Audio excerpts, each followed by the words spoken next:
y poder compartir con ustedes grandes noticias que tenemos el día de hoy. Ayer vimos, pocos fuimos los afortunados de ver 20 minutos de la película y está impresionante. La verdad es que lo mucho que les pueda decir se va a quedar corto con toda la parte de efectos, la historia, cómo se llevan entre ellos, en fin. La verdad es que ustedes que son fans y que son grandes conocedores de Marvel seguramente lo disfrutarán mucho.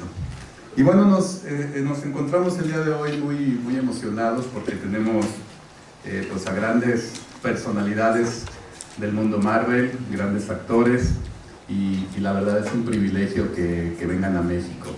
Me gustaría empezar por una mujer que yo en lo personal admiro mucho. Ella es Victoria Alonso. Les voy a platicar un poquito de cada uno. Ella es productora ejecutiva, es una de las pocas mujeres en Hollywood que posee dicho cargo, y con el correr de los años la dedicación de Victoria a la industria ha sido muy admirada y reconocida por todos sus logros. Ella es de Buenos Aires y ella comenzó su carrera en la industria de efectos visuales, haciendo primeramente comerciales y luego largometrajes. Y bueno, es una experta en todo el tema de los efectos visuales. Desde el 2011 ha sido productora y empezó con Avengers, y desde entonces ha ocupado ese rol pues prácticamente en todas las películas de Marvel. Iron Man 3, Capitán América y el Soldado del Invierno, Capitán América Civil War, Thor, Un Mundo Oscuro, Avengers Era de Ultron, Ant-Man, Guardianes de la Galaxia 1 y Guardianes de la Galaxia 2, Doctor Strange, Spider-Man Homecoming y Thor Ragnarok. Y bueno, obviamente ahorita Infinity War. Nuestro siguiente invitado pues es el director de la película. Junto con su hermano hicieron su debut como directores en Marvel con el éxito taquillero Capitán América, el Soldado del Invierno, y la película rompió récord inicial de un lanzamiento en abril, generando 95 millones de dólares en su primer fin de semana y más de 700 millones en todo el mundo.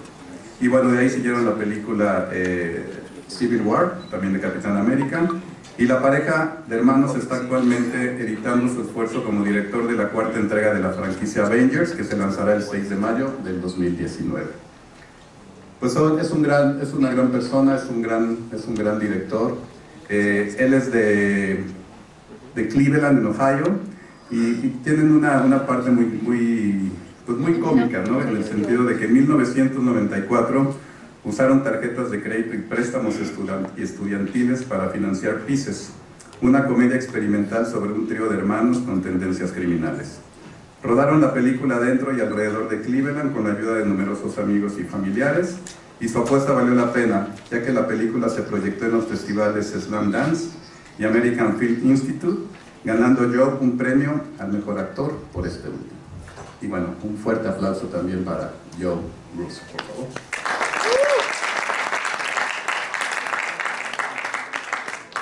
Bueno, están diciendo que también están listos. Mark Ruffalo ha sido nominado a múltiples premios de la Academia, Golden Globe, BAFTA, Emily. Mark Ruffalo, conocido para nosotros como Bruce Banner Hall, es uno de los actores más solicitados de Hollywood y que se mueve con facilidad entre el escenario y la pantalla. El año pasado, Ruffalo retornó su papel de Bruce Banner en la película Thor Ragnarok y actuó en Broadway en The Price. Ruffalo también será productor ejecutivo y protagonizará una serie de 8 episodios en HBO que se llamará I Know This Much Is True. En 2014, Ruffalo recibió nominaciones al Premio de la Academia, Globo de Oro, Screen Actors, BAFTA, por su papel como el fallecido luchador olímpico David Schultz en el drama de Foxcatcher. Seguramente todos vieron esa película, ¿no? La película también recibió una nominación al Golden Globe por Mejor Movimiento, Imagen, Drama. También recibió un Screen Actors Guild Award, así como nominaciones al Golden Globe y al Emmy. Por su papel como activista de los derechos de los homosexuales, Nick Weeks, en la película de HBO, The Normal Heart, basada en la obra de Larry Kramer.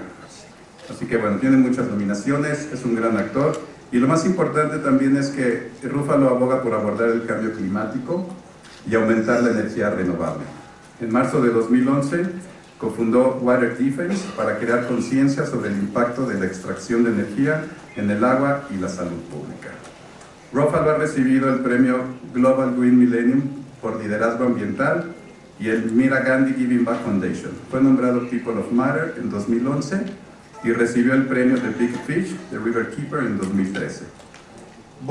Ruffalo ayudó a lanzar The Solutions Project en 2012 como parte de su misión de compartir ciencia, negocios y cultura que demuestra la viabilidad de las energías renovables. Entonces, pues es un actor, productor, director y aparte un gran ambientalista. Y todavía no. Hola Victoria, bienvenida a México. Gracias. Ya hice la presentación tuya un poquito, así que ya saben la gran mujer que es. Todos los detalles. Bueno, tenemos al director de la película, Russo. Un fuerte aplauso, por favor. Thank you, Joe. Welcome to Mexico. Y por último, nuestro gran actor, Ruffalo. Un fuerte aplauso, por favor. Pero no se oye, está muy apagado el teléfono.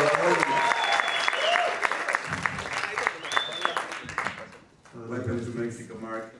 Thanks for being here.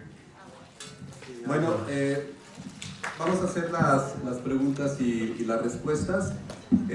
La primera pregunta que tenemos es de Squire. Por favor, lo puedes hacer en inglés o español, como tú te sientas. Y nombre, medio y para quién es la pregunta, por favor. Hello, I am Cecilia Enrique Campos. I'm from Esquire magazine, and this is a question for Joe. Joe, as a director of the Avengers Infinity War, you had a chance to work with many superheroes, and well, superheroes with many skills and superpowers. But my question is, who would you say is your real-life superhero? Mark Ruffalo. Could you tell us why? He's a very good man. He fights for a lot of great causes, and he's one of the more moral and ethical people I know. So it's an easy. Mark is the real thing. He is. He's definitely the real thing, and I'm not saying Joe. that. Thank you. Thank you. Thank you, Victoria. Thank you. Bueno, la siguiente pregunta, Televisa, por favor. Hola, por acá.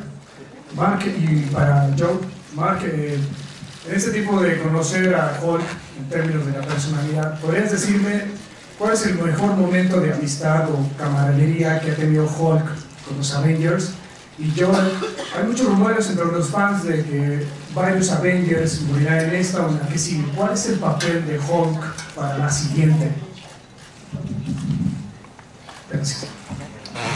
Yes. I guess that I think, of course, we shot Thor Ragnarok, and Chris Hemsworth and I had a really great time making that. So as far as the camaraderie goes, and the Hulk, that's probably the closest thing that Hulk's ever had to a friend.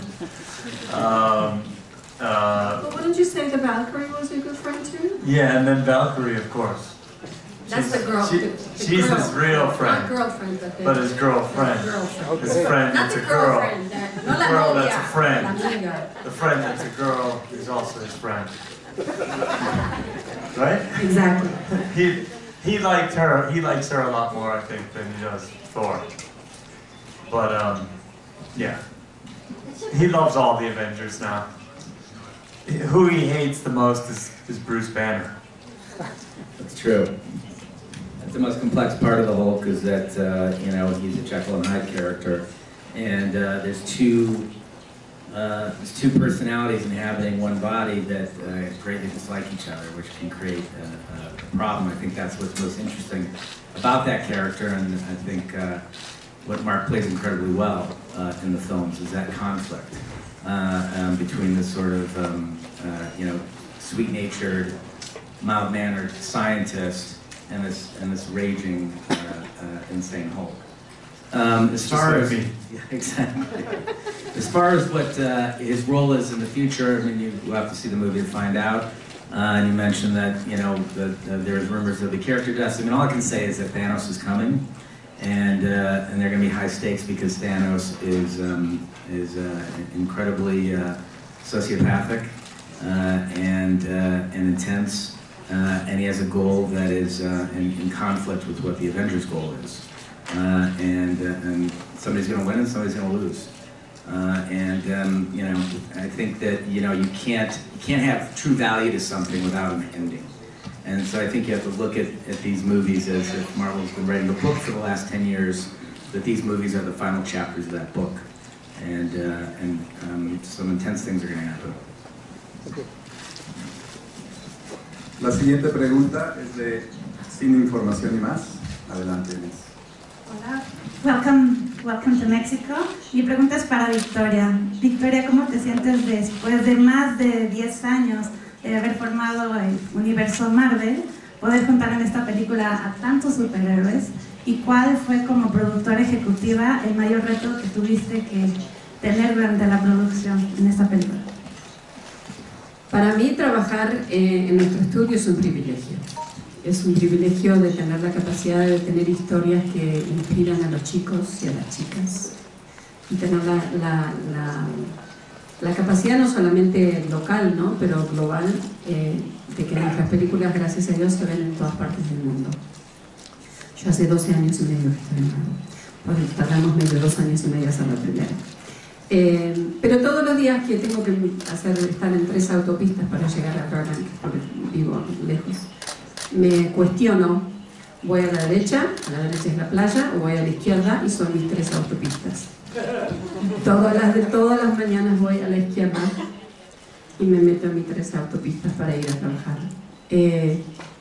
Para mí me parece que el mejor reto es tener el balance entre familia y trabajo, que me parece que es para todos, ¿no? Para todos nosotros que estamos fuera de casa mucho tiempo, porque estas películas tienen muchísimo esfuerzo, no solamente nuestro, ¿no? Acá tenemos 3 representantes, pero en nuestras películas trabajaron 6.000 personas a nivel mundial.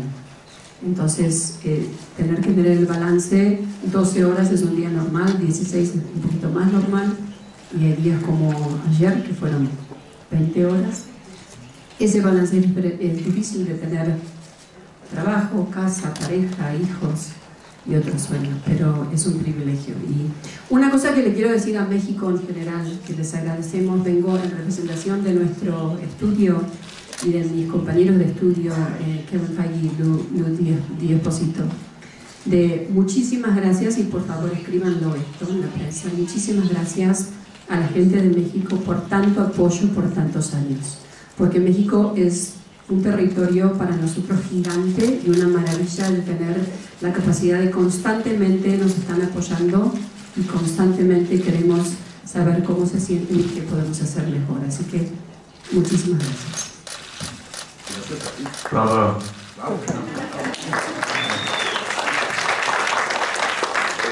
La siguiente pregunta de Tomatazos, por favor. Hola, bienvenidos. Mi pregunta es para Joe. La película de ustedes es más parecida a la Ilíada. Pienso en personajes como Héctor, Aquiles, debido a las proporciones mitológicas y espaciales de sus personajes. En Avengers, con personajes como Hulk, Capitán América, igual con pasados tan elaborados, ¿cómo lograste encontrar el equilibrio para que ninguno perdiera fuerza en la narrativa? That's a very good question. It was part of the challenge of the movie, and I think why we were so excited to make the film is that I think it's unprecedented in the amount of characters and the level of scale in the movie. And we had an incredible collaborative team, honestly including everyone here, because the actors are a very important part of the process for us. We ask the actors to help take care of their characters because they know those characters better than we know those characters. They've played them more, they've lived with them for many years. And we have an amazing writing team, and Marcus and McFeely, who wrote Civil War and Winter Soldier with us. And really we sit in a room and we put on a board all of the characters, which is a lot, And on a big board. Yeah, it's a very big board. And we talk through each character for days. We talk about how we can incorporate that character in the movie. Where is that character coming from? Where do we want that character going? What are we trying to say with the film? What are we trying to say with the character? So it takes it's a very intense, disciplined approach to storytelling. It takes many, many passes of the script to keep getting right, to make sure that you maintain that balance. And then once the script is done, it goes to the actors, who then respond with ideas about their characters, and then we incorporate those ideas. So it's a process that goes through the entire shooting of the film. La siguiente pregunta es del periódico El Universal, por favor. Mi pregunta es para Mark. Mark, en la ficción tu personaje necesita estar furioso y enojado para ser un superhéroe y combatir el mal. Tú en la vida real has utilizado tu enojo y tu furia para ayudar a otros. Y actualmente, ¿qué te enoja del mundo actual? Gracias. Oh no. First of all, I do want to thank you guys in Mexico.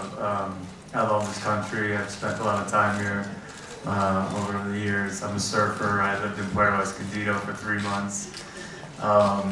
And it's just a beautiful place. My family's Mexican. My sister-in-law is Mexican.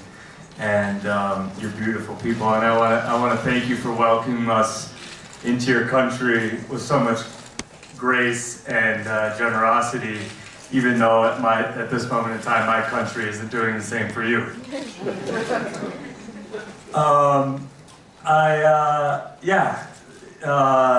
In the mythology of the Hulk, he uses anger to become the superhero. You know, what Marvel does so beautifully, and Stan Lee has done so beautifully, is to capture these mythological truisms.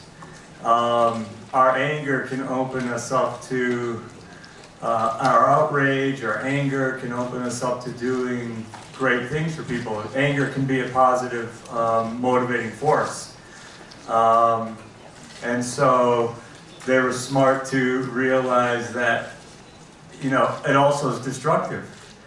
And so Marvel was very clever to realize that the Hulk could be used for positive, but also for destructive.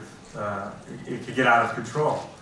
And so anger just by itself isn't always the best way to approach something.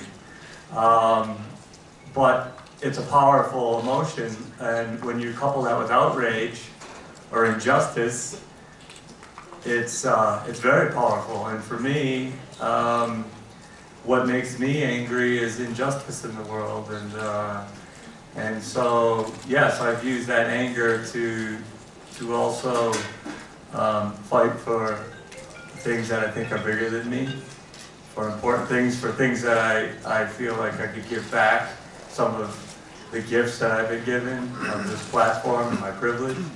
So yeah, I've used anger, but I also have found that it's also created an enormous amount of compassion in me, and I've just gotten to see things that I never would have seen before, and met people I never would have met, and enriched my life in ways that that if I hadn't been active and I hadn't been outraged and I hadn't gotten angry about issues, my life would be a lot smaller. And so it's an interesting dichotomy that Marvel is struggling with, and I think it really taps into some deep part of our psyches that we relate to the Hulk and Banner so much, because all of us have lost control of our anger. I think most of us have. Not today. They got here today. Even though they have traffic, it's all good. But it is one of the things that we struggle with in our superhero world is that consistently we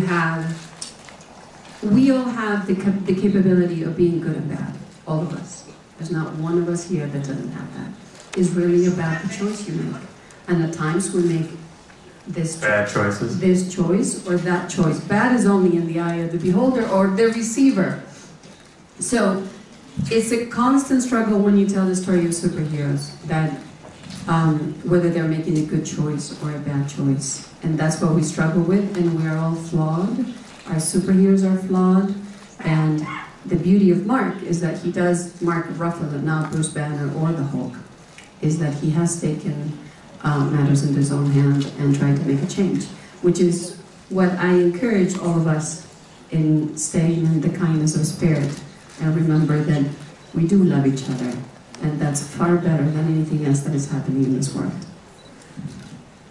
Siguiente pregunta, la revista Glamour, por favor.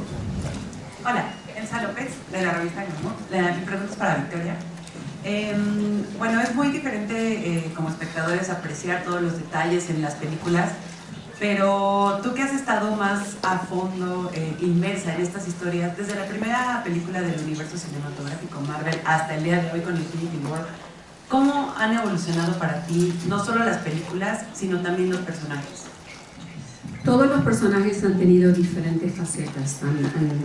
Empiezan en un momento, a veces tienen un momento muy oscuro, después tienen otro momento de un poco más de luz.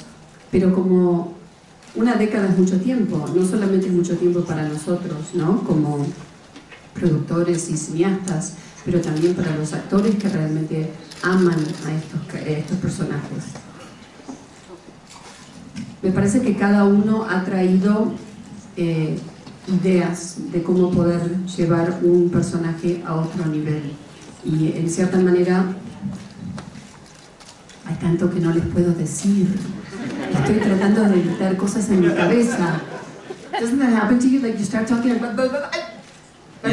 You have to do a lot of thinking while you're... I'm thinking in two languages. I'm like, te quiero contar tanto. El 27 de septiembre vuelvo y charlamos. Ahí tenemos que tener una cena todos juntos y podemos hablar de los detalles. Pero son todos personajes inmensamente ricos de fuerza, de espíritu, de conflicto. Y eso ha sido lo más lindo de ver cómo crecen y cómo no. Y cómo se encuentran a veces en ciertas maneras que vuelven a hacer cosas que quizás no tendrían que haber hecho y las hacen. Y después las solucionan. Y eso es todo el código que te voy a contar. Siguiente pregunta, el periódico El Heraldo de México, por favor. Sí, hola, ¿es para yo? ¿Puedes poner de pie, por favor? Sí, aquí estoy.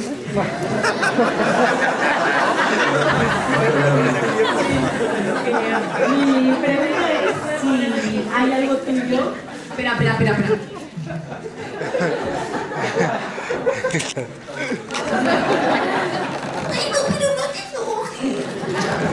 Ya está, ahora sí. Mi pregunta es si hay algo tuyo en algún personaje que sea, bueno, hay algo tuyo que sea una característica de un personaje, que sea muy específica. Joe, that's a good one. It's a very good question. I've never thought about that. I don't know, that's the cop-out answer, but I guess as a filmmaker, you can't, you can only do your best work when you're emotionally attached to the material or affected by the material. I grew up collecting comic books. I still have my collection in my closet, as a lot of books, and I was a Marvel collector, so I love these characters in particular, and I think that's what attracted me to Marvel was the characters. I think, you know, you see a little bit of yourself in all of them, because they're all very human. And they're flawed. I think this makes them interesting. That's why we love working on these movies, not only because of the family atmosphere that we all feel with, my brother and I feel with everyone we work with at Marvel and with all of the cast, but because there is a little piece of us in each of those characters. And I also think that you can say things that are interesting and relevant to the state of the world today using a very large format like a Marvel film. And thematics are very important to us. They're very important to us in Winter Soldier. It was a movie about the dangers of the surveillance state, and a few years later, we're getting smacked in the face with that. Civil War is about divorce and family, and these films are about what does it cost to be a hero in a complicated world. I don't want to say much more about them, but I'll say it's a very good question, and I think that we connect up to all of the characters. That's why we love making the films. I think you're a lot of Cap with a little bit of Rocket. Is that it? Yeah, a little Rocket in there? Yep. I'll take that. Not the furry part, but the irreverent part. I'll take the Cap, even though Cap was one of my least favorite characters growing up. No, it's the integrity of it. Okay, good, I'll take the integrity.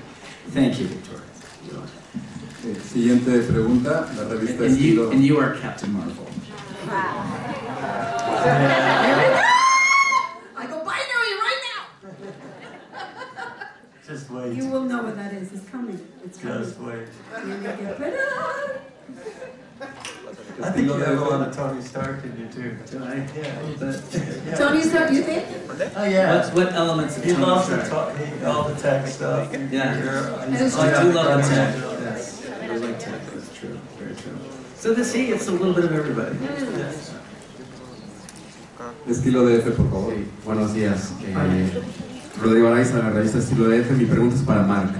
Hemos conocido distintas facetas de Bruce Banner y de Hulk a través de las películas de Marvel. Incluso en lo digital, las últimas películas, Hulk tiene más rasgos de tu rostro. ¿Cómo ha sido el desarrollo? ¿Cómo lo has sentido? ¿Y qué tanto te has involucrado tanto en la parte actoral como en la digital para los personajes de Bruce Banner y Hulk?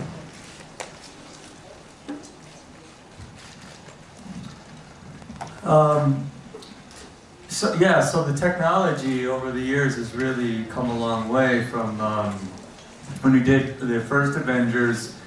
It was very rudimentary. We had to separate the face acting for the Hulk. We had to separate. We shot all the face acting. I was basically in a vice. I couldn't move my body, and we could just shoot the face of the Hulk. And then we shot all of the motion capture, my body, and we had to do it separately. And that was difficult. I was usually by myself. I couldn't act with other actors. And then over the course of time, the technology's gotten to the point where I can move as freely as I want on set, even to the point now where it used to be I could only shoot the Hulk stuff in a green screen room. Maybe sometimes with another actor, mostly by myself. And then on this, the last two films, I've actually gotten to sit and act with actors as the Hulk. And that's become more and more nuanced, the ability to capture an actor's performance and then really see that through the animation and have the animation just sitting on that like makeup has exponentially become more and more refined over time. And so now, you know, it's really like very thin, the space between an actor's performance and the animation. So in Ragnarok, you know, there's a lot of idiosyncratic facial things and movements that are captured that make it to the screen now. And it's a much deeper collaboration of the animators than I think in the past, where it was really more segregated. I think it's really exciting. An actor's no longer limited by their looks or the way their body is. You know, now whatever we can imagine, an actor can play. And so that's an exciting moment for cinema. It is very alienating, though, to be in the suit and to have all the technology on you. Sometimes the other actors, I think they don't know what to do with you. I'm wearing a head cam and a helmet, and I've got a backpack with a little ball over my head, and they've got to act to that, and I've got to act to their belt buckle, and sometimes I walk on the set and the other actors run away from me because they don't want to act to a tennis ball, you know, sometimes. And it doesn't feel right. We go, what did Mark do? What did Mark do on the day? So I see the animation, but show me what he did, what he did on the day. And so sometimes we just, you know, with the directors, we look at it and we go, well, he didn't do that with the eyes. He just went this way. And Mark has a very specific way of talking, which I can talk at length of how you talk and what your mouth does.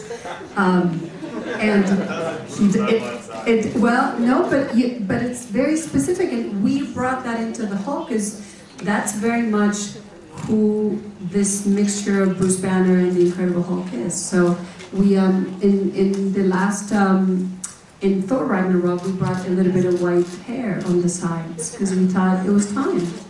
It was time. It looked good. Now you have to bring a lot. Good. No. But Mark has been a delight and has been such a breath of fresh air in playing this character. It is really hard when you sort of limit their bodies and you limit, and also we torture him in these motion capture suits, which are not really a fancy way of saying bad pajamas sometimes. And it's quite vulnerable, and he gets out there and he does it, and with the grace and the joy. Now I have a loincloth though. Yes, we give him a bit of a skirt. The suits are skin tight. We give him a skirt, so it's...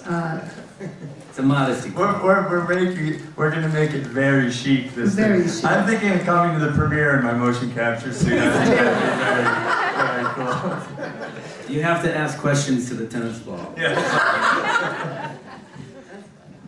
Muy bien. La revista Hola, por favor. Hola, gracias Hugo, Victoria, Mark, Joe. It's an honor to have you here in our country. Mi pregunta es para Victoria. ¿Está en los planes de Marvel quizá crear un personaje protagónico latino y también quizá una película en español? Lo digo porque el último reporte del Motion Pictures Association of America publicó que los latinos es la minoría que más va al cine, ¿no? en Estados Unidos. Entonces quizá es una posibilidad. And Mark, I would also like to ask you, why did you call quits on social media? Te explico. Los planes no te los puedo contar. Pero estamos dedicados a tener que la audiencia que tenemos como cineastas refleje en nuestros personajes. De eso te digo que personalmente estoy dedicada todos los días, 20 horas por día. El tiempo nos va a dar la oportunidad. En español no lo sé, pero si alguien está planeando eso, me lo tiene que comentar a mí. Decirle a la gente de Motion Picture que vengan y me cuente, porque no me lo contó nadie eso, no sabía que eso era parte. Pero constantemente estamos tratando de diversificar, de incluir y de tener el reflejo de lo que es el mundo en nuestros personajes, constantemente. Bravo. Why did you quit social media? Oh, why did I quit social media?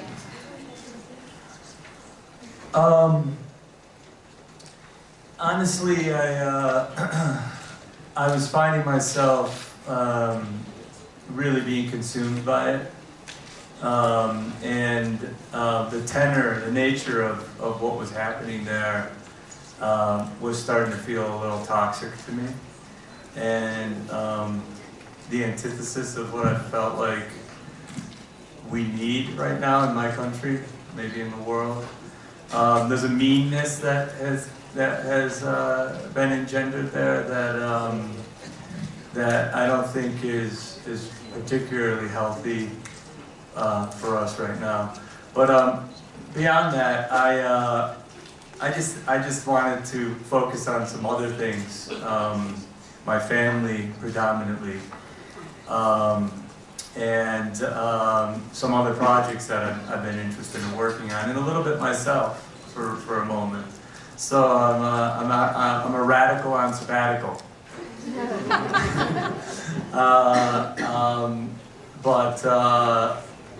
Yeah, I needed a little bit of a breather, a break from it. Will you come back soon? Probably. in a way that works better for me. We miss you. Oh, gracias. I miss you too. Thank you. Bueno, tenemos un par de preguntas más. Sensacine, por favor. Here. Hello, Mark, Victoria, Joe. It's an honor to have you here. I have my Hulk t-shirt. I see that. You're like hulked that. up, yeah. I want to thank all the Hulks. Yeah. What's amazing, it's all women wearing Hulks, which is, What I think have I been saying? that's pretty amazing, except for that little boy right there in the puffy Hulk jacket. Hulk has a lot of glamour too. I agree. Well, my question is, I think it was 2012 when you surprised us appearing for the first time as Hulk. Since then, well, you have grown up a lot, as you said, with the technology. But recently, the MCU just got 10 years old. So you, as an actor who is part of this universe, a very important part of this universe, which is the biggest lesson that this character, Hulk, and the way of making these awesome movies has provided to your personal life. And also, if you could be Hulk in real life, who would you like to smash?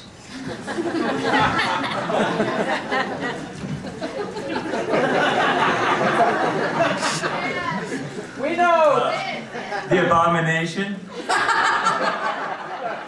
The big orange abomination.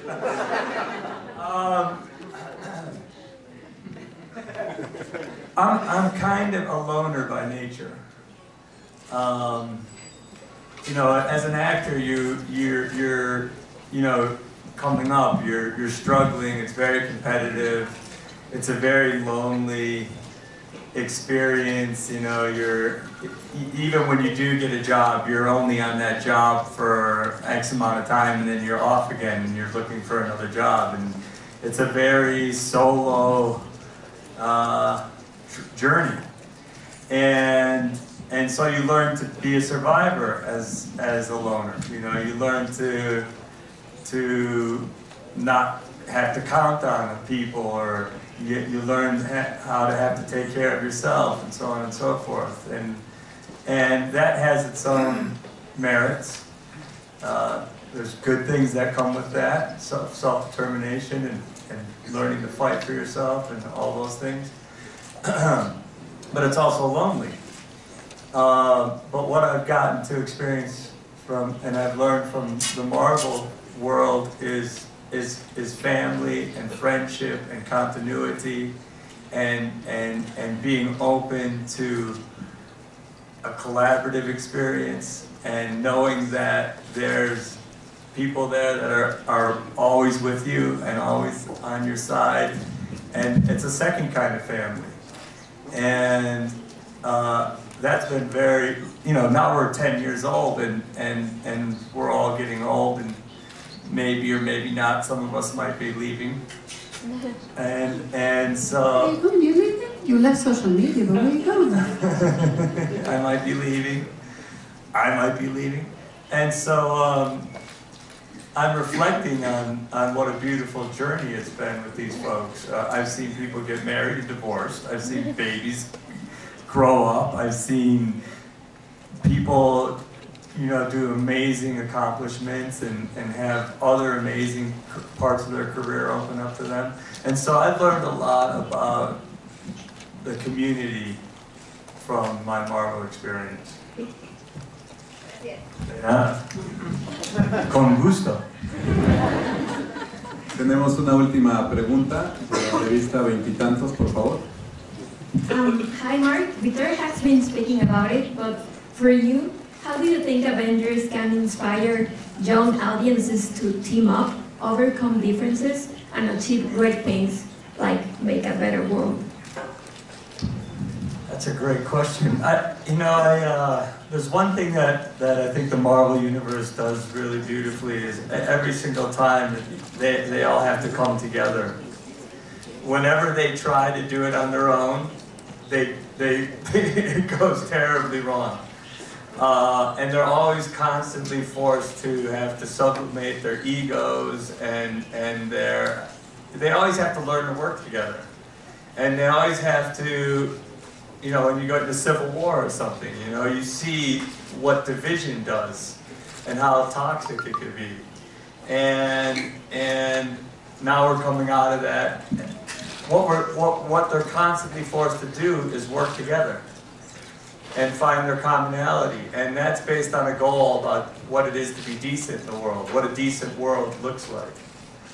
And somewhere inside of all of them, they have that, no matter how horrible their pasts are, how complicated they are, how tragic they are, unless they're the bad guys, unless they're Thanos, which has absolutely abject sense of decency.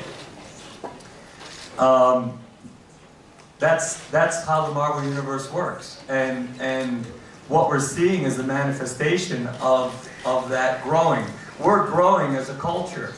You know, we're like really facing things like racism and privilege, and the Marvel Universe is facing that along with us. And what's, I think, really incredible about the Marvel Universe is it somehow is reflecting the moment of time that we're always in some way or another. And so now you have this incredible thing like Black Panther becoming this huge sensation at this very moment in time where we're having this discussion about race, you know? And now that is included in this overall universe of Marvel. And I think that's a seed that was planted by Stan Lee's inception of Marvel. It was always part of the genetic makeup of Marvel, and now it's growing. We're learning, we're growing, we're becoming more aware. And as filmmakers, as a studio, as actors, as people, we're becoming more aware. And I think that inclusiveness, that idea of all different kinds of people working together towards some common thing is inherent in the DNA of this universe. And so I think it's appealing to many, many people. The beauty is in our differences. One of the beauty of working with Joe and Anthony is they're incredibly different brothers. They're 100% the yin and yang. But the collaboration of the two of them makes the whole. It's amazing. It's remarkable. I mean, they couldn't be two more different people. And the same with Luke, Kevin, and I. We've been together for 12 years, 12 and a half years. Very different people. The beauty is in our differences. And if you want to write something by inspiring people, whether it's the young or the old, here or anywhere in the world, the beauty is in our differences. That's what keeps us together. We need to learn from each other and work together instead of fight about it, because we can all learn from each other. At any point in time, there's nothing that I haven't learned from all of the people that are like me or unlike me. I've learned most from people that are not like me. That is really what social media, if it should be there, should continue to say to folks. Social media continues to try to get people against each other, where really we all want to have a decent life, we all want to have some happiness, we all want to travel to some beach at some point and watch a sunset. We are very similar. Maybe the approach of how we do it is different. And that's what we try to reflect with our superheroes. The constant balance of our differences and collaboration. You're here. Well, very well said. Y ahora les voy a cantar. No. Bueno, Let's go to the beach. Let's go, baby. A toda la prensa quiero agradecer a nombre de Walt Disney Company México su apoyo, su participación, el que estén el día de hoy con nosotros. Thank you very much for being here. Creo que ha sido una de las conferencias más bonitas que hemos tenido. Te canto, yo le pongo la letra. Qué triste que es decir adiós, y esta nuestra simple despedida. Vamos con una canción, vamos, con una canción, vamos. Adiós, adiós, qué triste que es decir adiós. Yo siempre canto, hay que cantar en la vida, vamos, es un privilegio, gracias. Bueno, y por último vamos a tomar la sesión de fotos. Le pido de la manera más ordenada, porque si no se pone como Hulk, Mark, así que